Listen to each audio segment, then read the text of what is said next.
Montero, Montero Allen ya está anotado. Ok. Mm,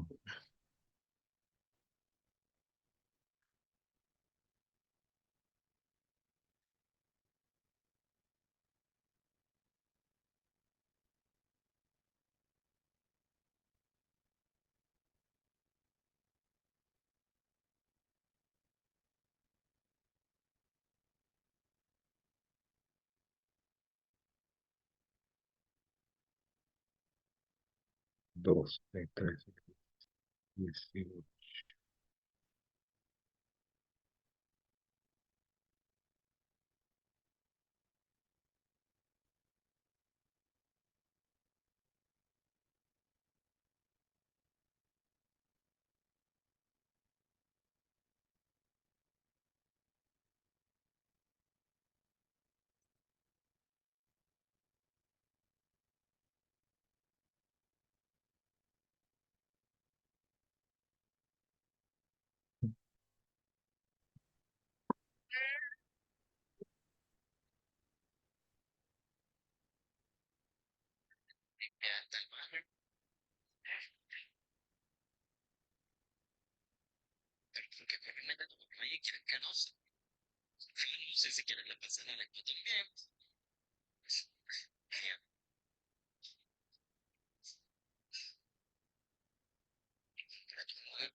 Buenas tardes a todos. Estoy anotando. Voy a nombrar a los que no veía por lo pronto, por si acaso se han ido incorporando. A ver,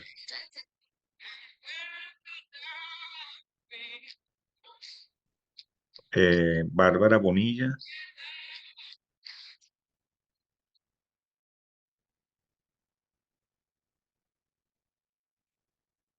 Bárbara Bonilla, mm, no la veo. Ok, Bárbara Bonilla, Aliagni Cisneros Aliagni, mm,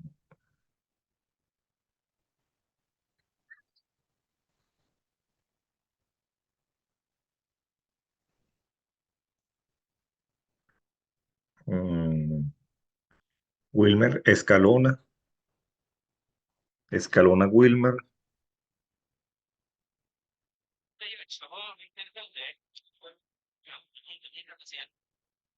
Márquez Valentina Márquez,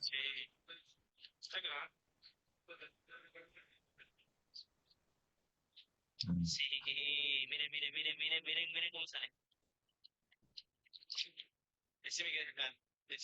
ok, Valentina Márquez, María Ángel Mendoza María Ángel, tampoco.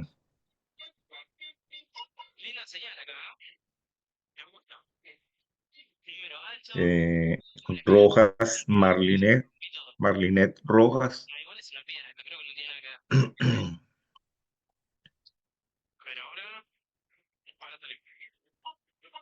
Salazar Lanna Salazar,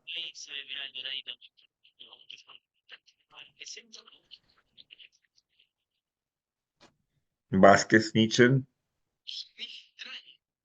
Vázquez, tampoco. Lana Salazar, ok, ya te anoto, Lana, ya. Lana Salazar, ok, ya está presente. Ok, ¿quién sigue? Vázquez Gabriela, Gabriela Vázquez.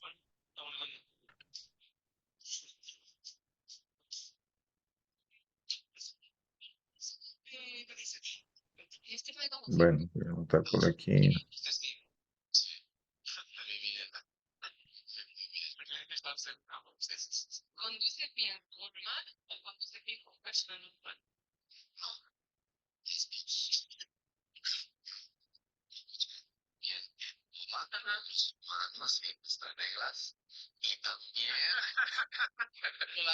Ok, bueno, ya lo esperaremos a los que se incorporan posteriormente. Bueno, les envié la revisión de los trabajos. No sé si tienen alguna pregunta, alguna consulta al respecto antes de continuar con los contenidos de la asignatura.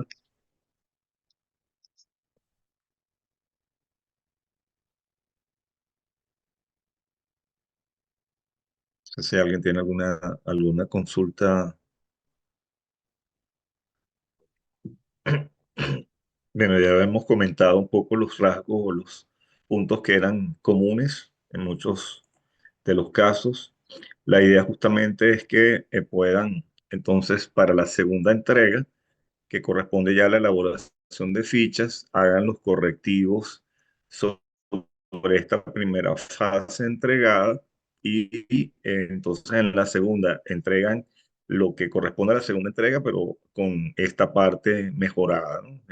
Esta sección inicial, haciendo, como digo, los correctivos o incorporando los puntos que les había faltado como tal. Como le dije, la idea no es tanto la nota, sino la idea es un poco que a través de estos trabajos ustedes vayan adquiriendo destrezas de lo que es la investigación documental y lo importante más que todo va a ser el resultado final. O sea, la estrategia un poco como hacemos en las asignaturas de diseño, ¿no? Que se van corrigiendo hasta conformar el resultado final. Por supuesto, aquel que inicia desde el inicio bastante bien, pues su nota pues siempre va a ser superior en la final.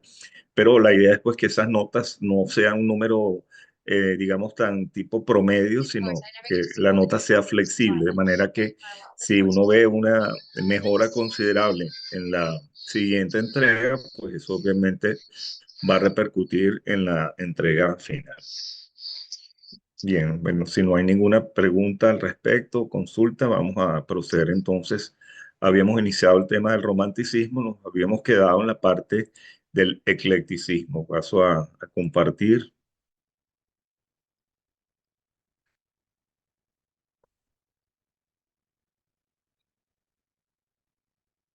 Voy a apagar mi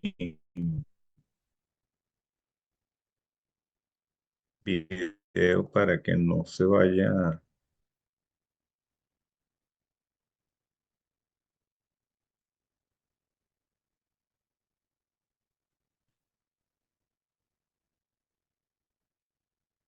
Bien, habíamos quedado en el eclecticismo, que la amalgama, la mezcla de estilos, ¿no? A partir de lo que vimos la semana pasada, que corresponde al historicismo, que es justamente el revival o el recuperar, ¿verdad? De manera aislada los diversos estilos del pasado, incluyendo dentro de ellos las referencias de la cultura oriental, como habíamos visto, algunas manifestaciones, por ejemplo, de la arquitectura china, de la arquitectura hindú, de la arquitectura egipcia, que van a ser, digamos, tomadas como referencia para generar nueva arquitectura y en algunos casos inclusive descontextualizada, ¿no? Imagínense, por ejemplo, en el caso nuestro, para tener idea de casos, ya sabemos, pues del neogótico, del neorrománico, etcétera, porque incluso ustedes ya lo están abordando en algunos de los trabajos de equipo que están trabajando. Pero, por ejemplo, el estilo egipcio, el neoegipcio, fue usado, por ejemplo, para el desarrollo de una cárcel. En la cárcel de Maracaibo se va a incorporar el estilo neoegipcio. Imagínense el grado de descontextualización. Y así va a suceder, como vimos en la clase pasada, por ejemplo, en una iglesia presbiteriana en los Estados Unidos también. Así que bueno, eso es parte de lo que es el historicismo. Y el eclecticismo, entonces, es cuando los arquitectos empiezan a mezclar a escoger elementos de un estilo y de otro y a mezclarlos en una misma obra, de manera simultánea en una misma obra. El eclecticismo va a estar marcado igualmente por ese énfasis hacia el tema del sentimiento, esa exaltación de lo sentimental que corresponde al romanticismo. E igualmente, pues, tiene una postura nostálgica con respecto al pasado. Pero como ven ahí en esa lista de atributos, es además irreverente con el pasado, porque a diferencia del historicismo, que va a respetar de cada uno de los estilos a partir de sus propios patrones, el eclecticismo ya se convierte, de hecho la palabra eclecticismo viene de elegir, procede de interacción que los arquitectos van a desarrollar, escogiendo, eligiendo elementos de un estilo y otro, fusionándolos, haciendo como una especie de collage, podríamos decir, de manera coloquial, para formar las obras de arquitectura. Todo, de igual manera, como ocurre en el historicismo, Ya también vengo, no dejes. está asociado a ese sentimiento individual, ¿verdad? Donde es una decisión particular, individual del arquitecto, ya no es una imposición netamente de la academia. La academia lo que sigue poniendo, nos referimos a la Academia de Bellas Artes, lo que siguen poniendo es un poco los atributos, va a seguir siendo simétrica, la utilización de órdenes jerárquicos, ritmos compositivos, la axialidad, etcétera, pero ya los lenguajes van a ser totalmente decisiones individuales del arquitecto. La característica más emblemática, pues, del eclecticismo son sobre todo las dos últimas características, ¿no? La mezcla de órdenes y escalas sin reglas establecidas y la mezcla indiscriminada de formas históricas. Se van a amalgamar, se van a conjugar en una misma obra y es como una época, podríamos decir, quizá para algunos teóricos e historiadores, como una época de caos, porque era como que la arquitectura había llegado a un punto donde se quedó como estancada. Dentro del historicismo, algunos es visto como un estancamiento por haber retornado al pasado, y entonces el eclecticismo es como una salida. Ah, bueno, nos quedamos ahí, pero vamos entonces a innovar a partir de la mezcla. Y justamente ese proceso es lo que va a desencadenar al movimiento artístico que viene después del eclecticismo, que va a ser el Art Nouveau. Justamente el Art Nouveau, fíjense que el nombre en sí mismo lo plantea, el arte nuevo. Era pues otra búsqueda de otras posibilidades para innovar dentro de la arquitectura. Y justamente la salida es, de alguna manera, ya irse alejando del eclecticismo para buscar nuevas fuentes de referencia en la naturaleza, que es lo que va a hacer el Art Nouveau. El Art Nouveau entonces se aleja de seguir copiando elementos del pasado, haciendo esos collages de elementos, para entonces tratar de encontrar esa nueva vía en la naturaleza como fuente de inspiración. No obstante, el eclecticismo va a ser muy importante, al igual que el historicismo, porque es una época crucial dentro de la expansión urbana de las ciudades. Casos como la ciudad de París, que ya lo vamos a ver en el ámbito urbano, va a ser fundamental toda la transformación, el ensanche de París, las reformas del barón Haussmann eh, en París, en las cuales se van a desarrollar nuevas vías, los grandes bulevares, y además entonces incorporar el equipamiento urbano de esas nuevas necesidades que la sociedad va a ir solicitando. Y bueno, tenemos justamente ahí una imagen de un edificio clave del eclecticismo en este caso, el teatro del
Disculpen disculpen la interrupción, se cayó la señal y no terminaba de recuperarla. Vuelvo a compartir.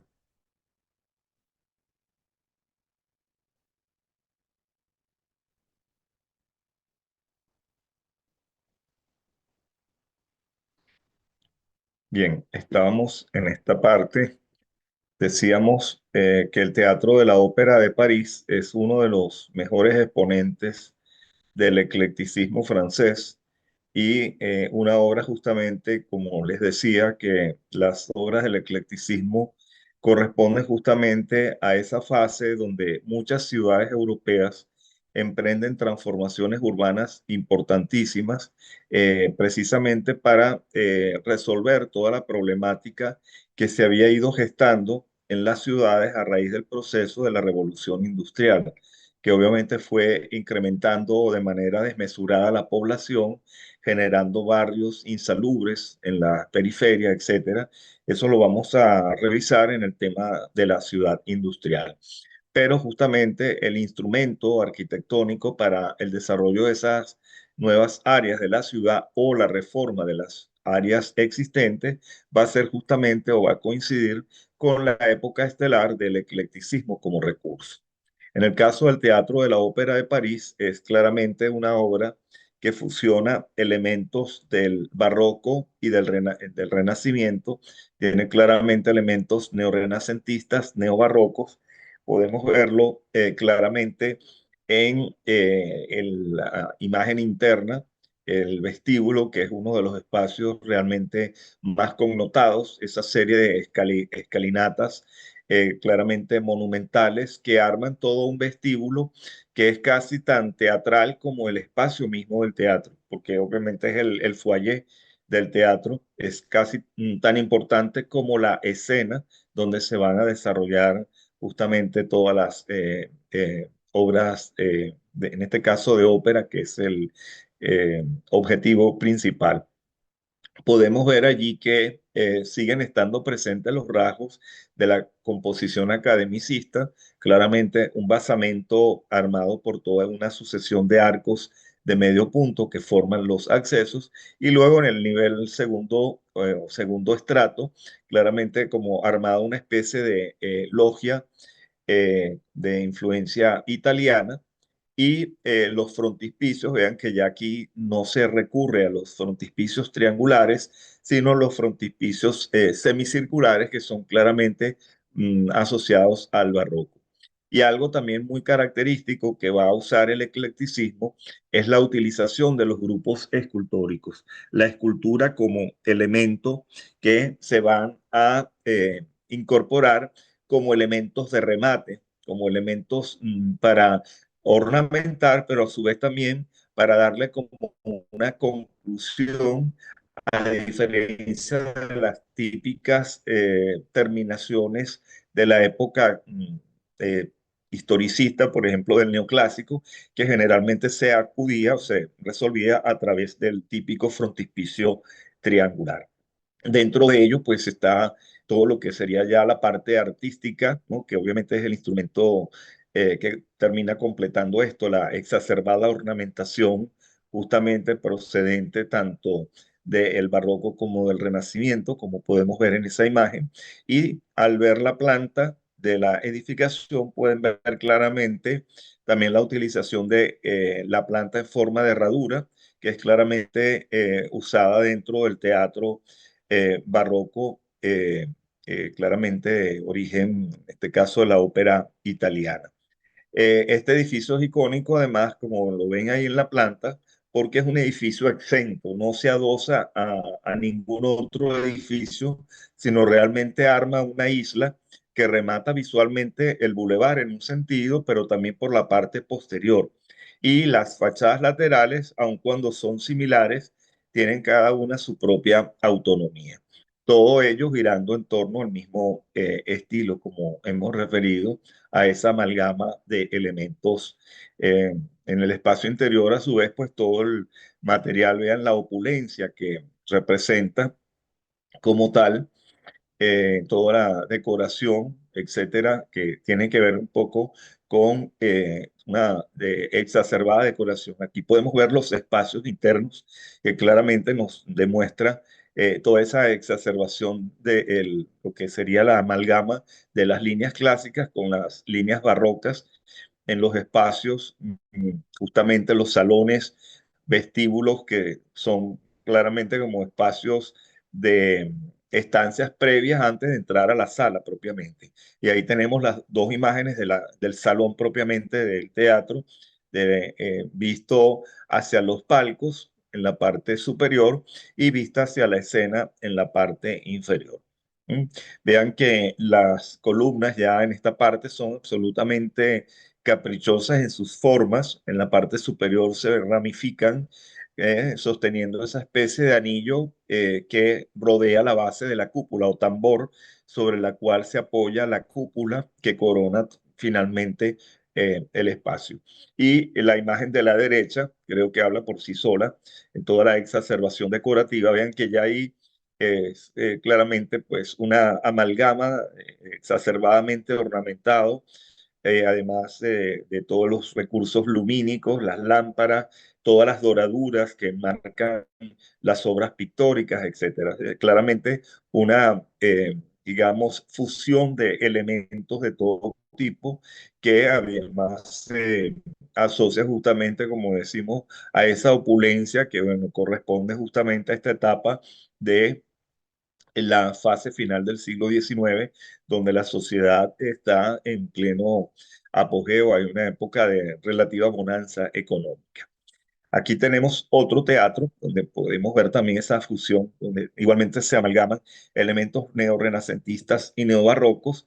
En este caso es el Burgtheater de Viena, proyectado por Gottfried Semper y Carbon Hausnauer, en el cual pues de igual forma se amalgaman estos rasgos también tanto de orden clásico, pero del clasicismo más ya renacentista, junto con el elemento barroco, lo barroquizante, que claramente está sobre todo logrado a partir de la planta, ¿no? Vean que la planta crea una gran curva, es una fachada eh, totalmente convexa, de la cual emergen esos dos grandes brazos que también están tratados como grandes vestíbulos, grandes salones, ¿no?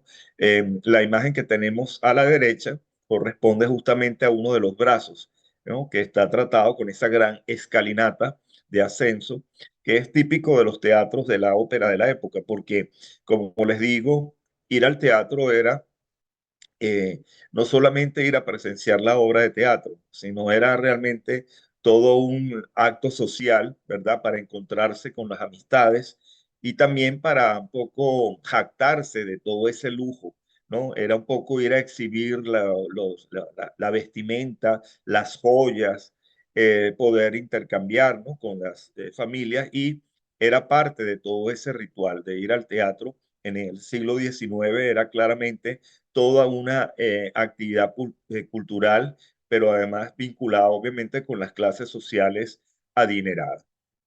Y bueno, el espacio, como pueden ver ahí, la escalinata es claramente como una especie de ritual, ¿no? El ascender justamente al espacio del teatro, eh, casi como si fuera una especie de presentación de una misa. Es una cosa claramente monumental y opulenta. Vean que casi tiene la misma proporción esos espacios de las escaleras que en el fondo el mismo espacio de la zona de la sillería del teatro propiamente dicho. Toda una serie de escaleras. En la parte de la planta se puede apreciar escaleras de diversos tipos que se van agrupando para ascender, que contribuyen y terminan de completar el efecto que crean estas escaleras en los brazos laterales del conjunto edificado.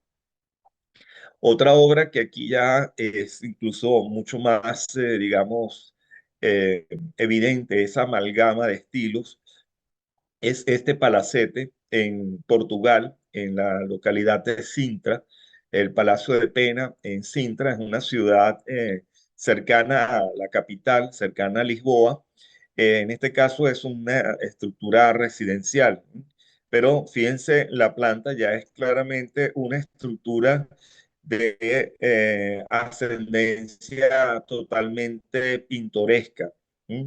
Vean, la planta en este caso ya no responde a un esquema de simetría, sino realmente como es un juego volumétrico de torres, precisamente haciendo alusión a los palacios y castillos de la Edad Media, que está claramente representado además en los remates, generalmente con esas cornisas o balaustradas almenadas, como era típico de los castillos medievales, además de las torres que lo configuran.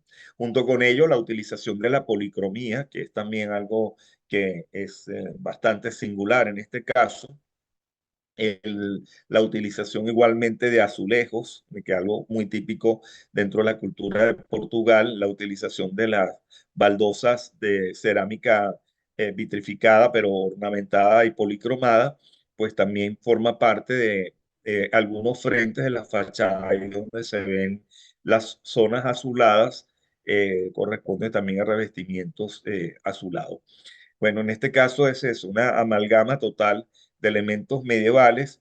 Podríamos también encontrar algunas ciertas reminiscencias a minaretes árabes, ¿no? Sobre todo en los remates de las torretas, que parecen claramente unos minaretes, y la otra torre que tiene la planta cuadrangular con reloj, etcétera.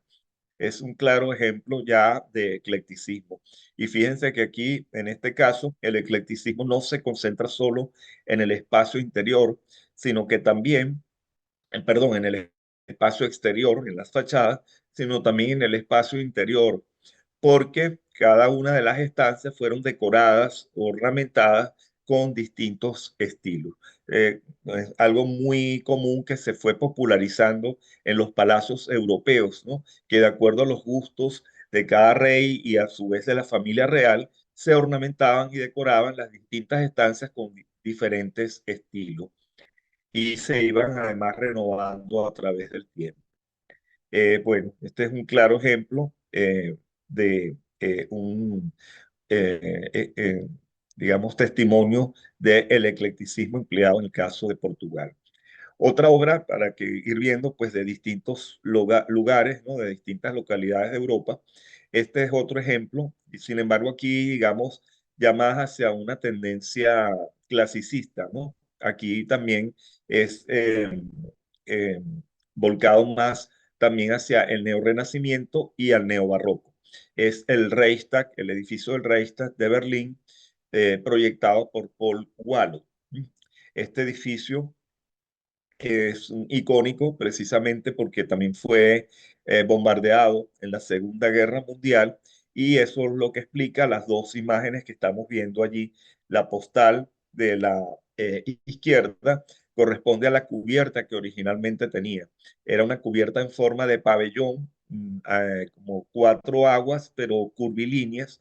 No era una cúpula, sino eran como cuatro lunetos, cuatro superficies curvas de la cual en la parte superior, en las cuatro, digamos, superficies curvas, se unía y emanaba esa torreta que vemos allí. El edificio, como vemos en planta, pues absolutamente academicista, de planta rectangular, con dos patios laterales y cuatro torretas marcando cada una de las cuatro esquinas. Y el gran tímpano triangular con el peristilo de columnas, típico de la arquitectura más bien hacia el neoclásico. Pero bueno, internamente también va a recurrirse a toda la amalgama de estilos, ¿no? Ahí lo podemos ver precisamente en la cubierta que originalmente tenía.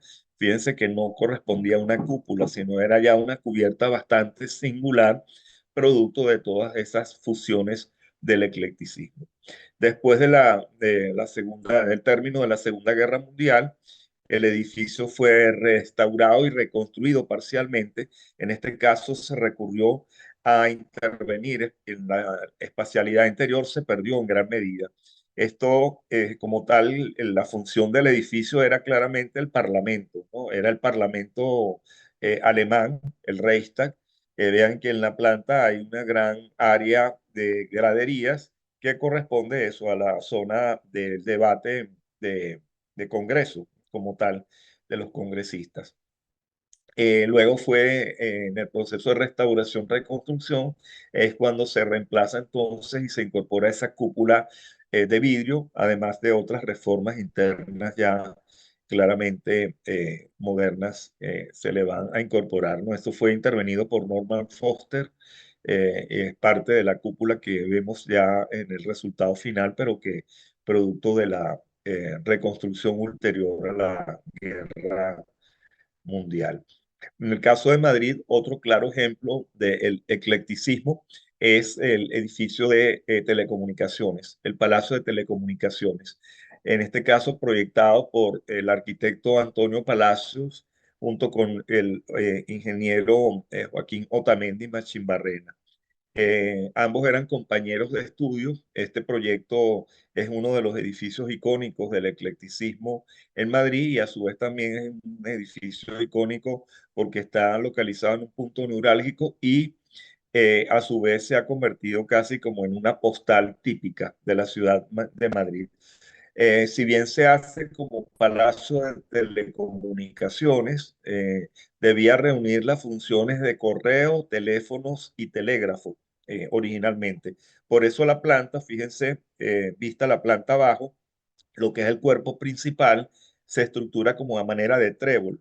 Vean que desde el acceso hay como una especie de cuerpo que tiene como una forma aparentemente en planta, como si fuera un ábside semicircular, y de ahí derivan dos también hacia los lados, de cada lado. Justamente era simbolizando el área para cada una de las tres funciones, teléfonos, telégrafos y correos. No obstante, luego los demás usos desaparecieron y durante mucho tiempo solamente fue dedicado a correos. Por eso mucha gente lo conoce como el edificio de correos de Madrid y esa función, sin embargo, se fue limitando porque el correo como actividad sí, fue mermando. Hoy en día alberga la sede del Ayuntamiento de Madrid. Hoy en día es la sede del ayuntamiento y tiene además una serie de estancias ya de actividades culturales que desarrolla el ayuntamiento. Tiene lo que eran todas estas salas dedicadas a las funciones claramente donde los público acudía a depositar las cartas, a encargar un telegrama, etcétera. Todo eso hoy en día son básicamente áreas expositivas, que es la imagen que vemos justamente en la parte superior derecha. En este caso es una amalgama total, ¿no? Porque el edificio tiene una composición academicista. El proyecto debía además tener como un patio interior, que es eso que vemos ahí como cuadriculado. Hoy en día eso está cubierto también con una techumbre añadida en años recientes, ya en el nuevo milenio, para también hacer actividades, digamos, bajo techo, pero iluminadas, ¿no? O sea, era un espacio claramente abierto como una especie de calle plaza que hoy en día está cubierto por una estructura ferrovítrea, ¿no? De hierro y de vidrio que permite la entrada de luz. Era originalmente una calle auxiliar, que justamente es por donde entraban los camiones de correos para poder recoger todo las distintas, digamos, bandadas de cartas y de telegramas, etc. El edificio amalgama elementos neobarrocos y también podríamos encontrar un cierto aire del neogótico, del gótico perpendicular, como pueden apreciar ahí en los pináculos, ¿no? No obstante, los pináculos, aun cuando tienen esa imagen vertical, cuando uno los detalla, no corresponde a un pináculo gótico, sino más bien es un elemento escultórico hacia lo barroco, ¿no? Va siendo como elementos curvos sucesivos hasta que remata en una parte superior como una especie de bola. O sea, claramente es un edificio totalmente ecléctico y a su vez algunos los asocian con unas de las manifestaciones que vamos a ver dentro del Art Nouveau, que es la secesión vienesa. ¿Mm? Algunos asocian a Antonio Palacios con la influencia de la secesión vienesa en su obra. Y pues por tanto esto termina de darle un carácter aún más ecléctico porque tendría o reuniría elementos del historicismo pasado, pero también de otras de las manifestaciones ya claramente en proceso entre el siglo XIX y el XX. Fíjense el año de la obra, este año, esta obra es ya de inicios del siglo XX, 1919 es cuando se concluye. Y fue hecha por concurso, fue un concurso público que se convocó. Para ese momento Antonio Palacios y Otamendi eran muy jóvenes, estaban casi recién egresados y sin embargo fueron los que ganaron el galardón de ese premio de arquitectura. Les recomendaban, eso sí, afinar alguna serie de detalles, justamente por lo novel de su formación, que eran muy jóvenes, pues tenían o adolecían algunos detalles ya de orden técnico que debían mejorar y perfeccionar. No obstante, en el ámbito decorativo, realmente una obra excepcional, porque además está, como pueden ver ahí en fachada, pero el espacio interior está ornamentado con elementos escultóricos, tiene vidrieras, hay espacios que están cubiertos por vitrales, y bueno, en realidad es una clara expresión de una fusión de distintas manifestaciones artísticas. Otra obra ecléctica de Madrid, en este caso más temprana, anterior, esta sí es como ya de finales del siglo XIX, es el edificio que fue proyectado como Ministerio de Fomento. Actualmente está dedicado al Ministerio de Agricultura y hecho por otro arquitecto claramente ecléctico de Madrid, que fue Ricardo Velázquez Bosco. Ricardo Velázquez Bosco es un arquitecto, yo siempre lo asocio un poco con la figura de Alejandro Chatein en el caso caraqueño, precisamente porque tiene obras claramente eclécticas, pero unas más afines hacia lo clásico, luego tiene otras más afines a lo oriental, otras a lo barroco y así sucesivamente. Desarrolló una obra sumamente heterogénea en cuanto a los temas y en cuanto a las soluciones Mejor manera para construidas. invadir a Para Nicolás este desde momento, el Ministerio de Fomento en España era un ministerio que realmente reunía múltiples funciones que, de hecho, en 1900 se segregó en varios ministerios. Entre ellos, la parte de lo que es Ministerio de Agricultura, que es lo que finalmente terminó allí funcionando hasta el presente.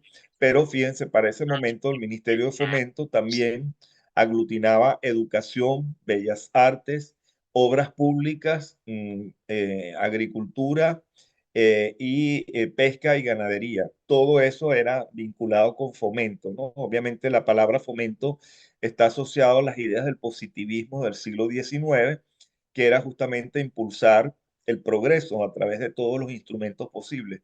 Y bueno, claramente aglutinaba todo lo que eran las actividades económicas, pero también las vinculadas con la formación educativa. En el 1900 ya se segregó y la parte de educación se terminó mudando a comienzos del siglo XX a otro edificio ya diseñado profesamente para él, para esa función, que justamente la va a diseñar el mismo arquitecto. Ricardo Velázquez Bosco diseñó luego el edificio del Ministerio de Educación en una zona relativamente cercana a esta. Fíjense la planta del edificio, que tiene como ciertas analogías con el edificio del Reichstag que vimos en Berlín, ¿no? Voy a echar para atrás.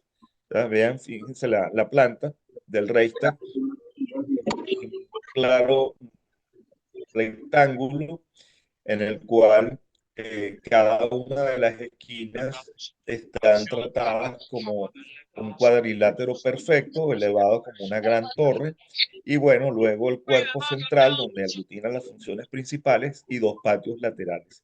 Pues está trabajado este. Fíjense, ahí pueden ver la planta.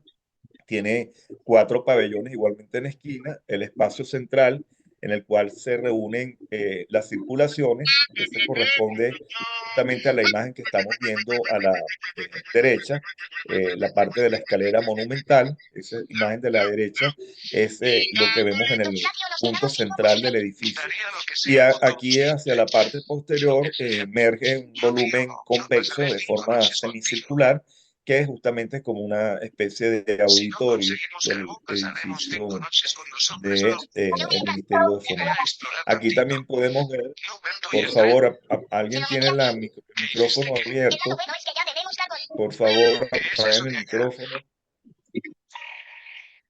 Uno de nuevo. Alguien abrió el micrófono, por favor. Entonces, fíjense, en este caso también se puede apreciar la utilización de los grupos escultóricos. Por favor, Aliagni, por favor, apagar el micrófono, por favor.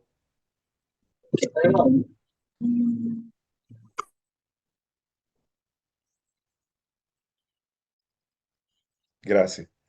Bien, seguimos. Vean que en este caso también es un ejemplo de la utilización de los grupos escultóricos como elementos de remate.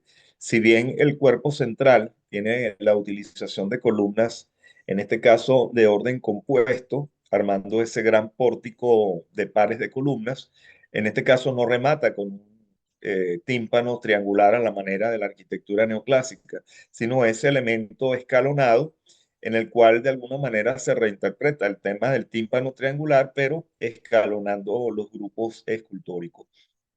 Son realmente monumentales las tres esculturas que lo representan. Y bueno, este es un claro ejemplo de uso también entre neoclásico y neobarroco y neorrenacimiento. Fíjense las cubiertas de los pabellones de las esquinas, claramente recuerdan un poco a las techumbres del Palacio de Versalles, ¿no? Son típicas cubiertas en forma de mansarda que son muy características de la arquitectura francesa, del barroco francés. Eh, Luego, pues el cuerpo central más bien podríamos asociar con el neorrenacimiento. Conjuga además distintos órdenes de columnas, tiene el orden compuesto, luego tiene cariátides en la parte inferior, justamente el portal central está enmarcado por dos cariátides, además de todos los grupos escultóricos y la decoración interior del conjunto. Otro caso también para ver aquí ya de eclecticismo, pero más bien volcado a lo que es la arquitectura medieval, conjugando elementos neogóticos, neorrománicos y neomudéjares o reminiscencias árabes, es el Hotel Midland y la estación San Pancras o San Pancracio de Londres. Es un conjunto monumental, en este caso, reúne las dos funciones. Eh, es la estación de trenes, una de las estaciones perdón, de trenes más importantes de Londres, y lo que forma como la fachada de la estación de trenes es ese volumen en forma de J. Vean la planta arma como una J de la cual se deriva otra estructura, otra edificación. La que estamos viendo en la fachada, en la parte superior izquierda, corresponde justamente al frente de la J.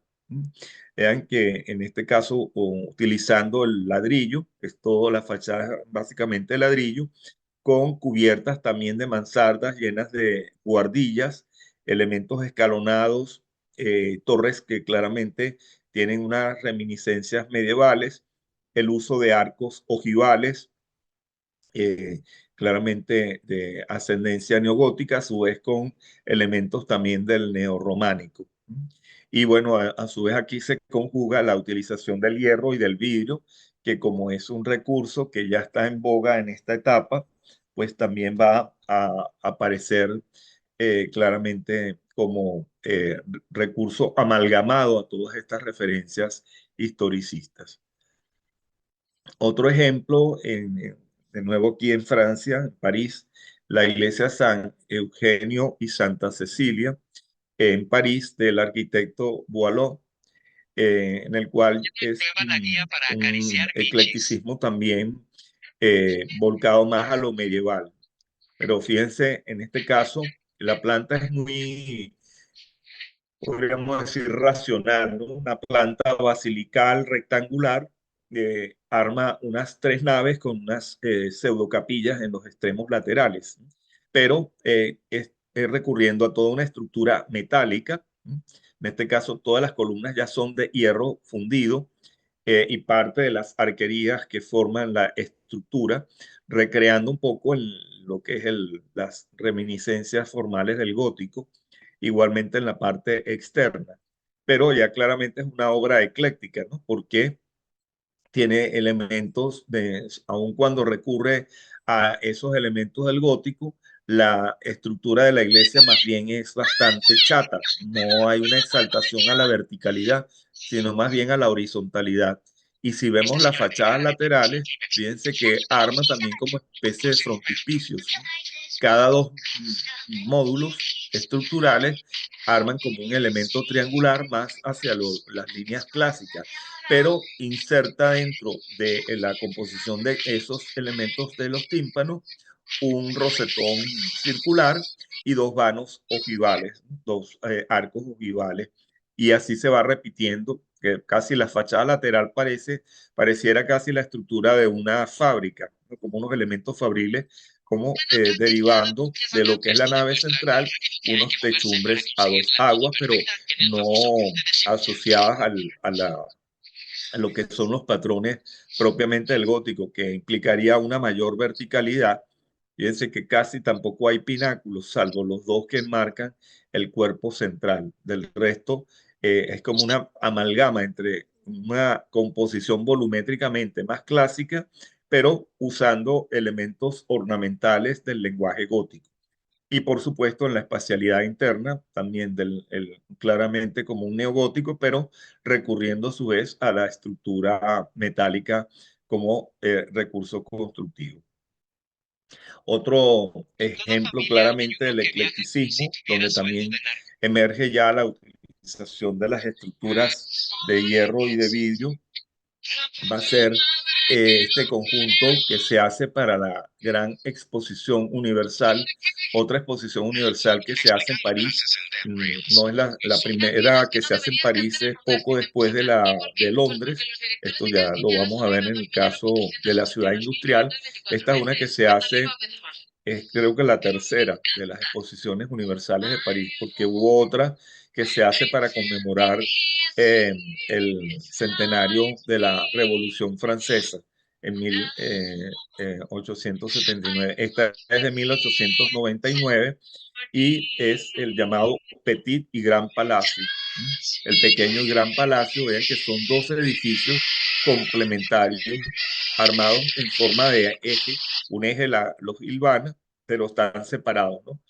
Uno arma esta cruz que estamos viendo, que remata a su vez como en otro crucero, que se rota, y el volumen opuesto, que tiene una traza en forma pentagonal simétrica, pero no regular, ¿no? No un pentágono regular como pueden ver allí.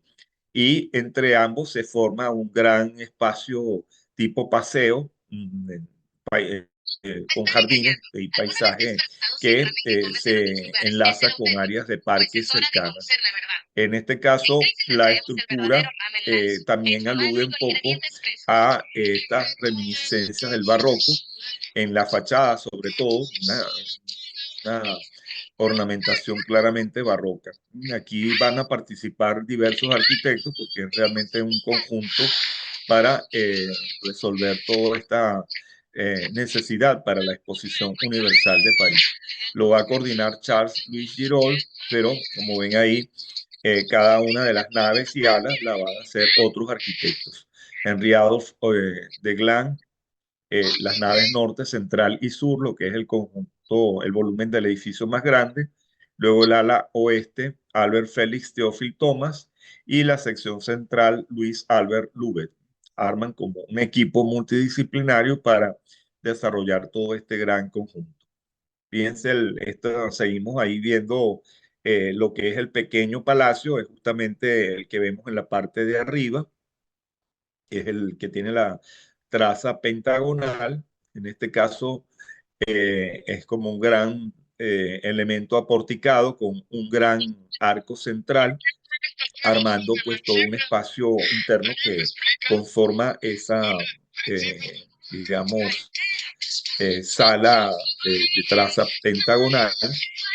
Y el otro es obviamente el llamado el Gran Palacio, del cual estamos viendo ahí imágenes, ¿no? Ahí pueden ver los espacios internos, la profusión de la reutilización del hierro y del vidrio, a pesar de que las fachadas tienen una clara utilización de las formas historicistas, ¿no? O sea, es ya parte de lo que es el eclecticismo, donde se amalgaman además los nuevos recursos constructivos.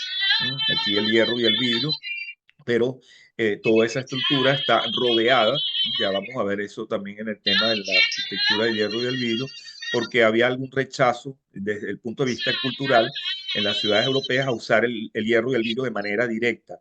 Entonces se solía usar para resolver los problemas espaciales en su interior, I porque claramente permitía lograr grandes love luces, you in the iluminación, dark. etcétera, pero las fachadas se solían hacer todavía recurriendo a estos recursos historicistas, claramente en este caso absolutamente ecléctico, ¿no? Es una amalgama también de elementos neoclásicos, neoplastización del hierro y del vidrio, que en sí mismo no es un estilo, sino es un recurso. Ahí lo podemos ver otras imágenes del mismo edificio.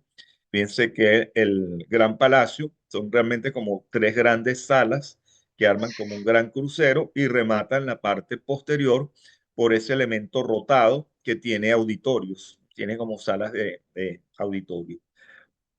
Como ven ahí en el listado de características, arquitectura del hierro con envolvente neobarroca, planta de conjunto simétrica, armando una especie de planta en forma de cruz latina, y bueno, sobre todo la monumentalidad usando los recursos de la composición tripartita, que es claramente un atributo de toda esta arquitectura ecléctica historicista del siglo XIX.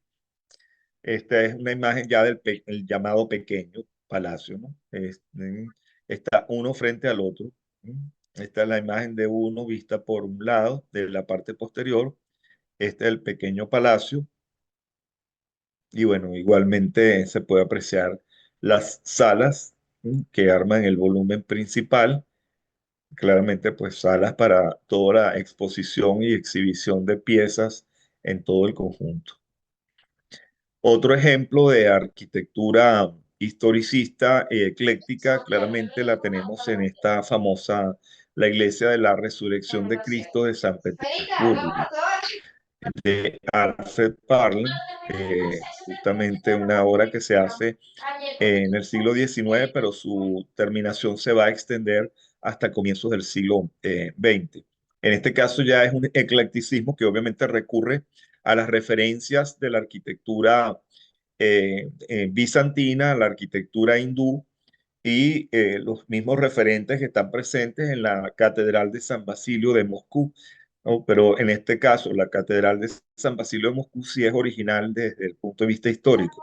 En este caso es una reutilización de esos referentes formales, sobre todo las cúpulas bulbeiformes típicas de la arquitectura hindú, en este caso policromadas a su vez, el elemento bizantino que sobre todo está Ahora logrado con podemos la poner utilización de los que en las mosaicos placas de policromados cartel donde le da la y tos. toda la exaltación de las torres, ¿no? No obstante, a pesar de verla en la volumetría se ve tan compleja, Este es de fíjense que Chorrillos la se planta es estudió absolutamente y un de racional. costillas con Es cebolla. como un gran elemento cuadrilátero que se Bueno, asocia en más a castellano, lo pero que es estaba muy bien. justamente la Iba a pedir un pase para iglesia México. ortodoxa, no recurre tanto a la planta, Y no sino me más bien plantas de forma centralizada. En este caso la tiene el planta elemento ni si centralizado con cosía. encuadrado, un volumen que arma No se la la pedí, especie de nártex se su la acceso pedí. y la otra zona Entonces, no a tiene manera de pelos. ábside Entonces, bien acoplado a ella. curioso. Y luego lo que le da esa, digamos, diversidad es en el Ahorita espacio comito, interior, pues toda la decoración con comí quesos. mosaicos policromados, como podemos ver en la imagen de la derecha, y Te en la estoy parte diciendo externa que ahorita el tratamiento ya comitos los de los del epitelio, ¿no? De los distintos materiales de ladrillo, piedra, piedras policromadas, etcétera, que configura pues todo ese ensamblaje volumétrico tan diverso que estamos viendo allí. Bien, terminamos aquí con el tema del historicismo y el eclecticismo. Voy a dejar de compartir a ver si hay alguna pregunta al respecto para iniciar otro tema. Justamente nos queda una hora. Vamos a iniciar con la arquitectura, justamente el tema de la ciudad industrial. ¿Alguna pregunta?